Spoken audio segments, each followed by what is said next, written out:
ملت گرسنه اول باید شکمش رو سیر کنه.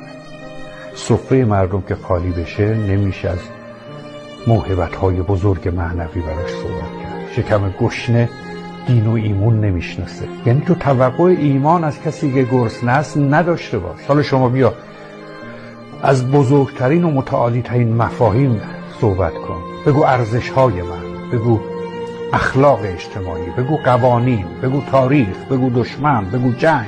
مازلو معتقده که تا قاعده هرم نباشه نمیتونی بیای طبقه بالا. قاعده هرم هم یعنی خوراک، یعنی مسکن، یعنی بدیهیات نیاز. حالا جامعه‌ای که در بدیهیات گاهی به بنبست میرسه، از او توقع اخلاق، آزادگی،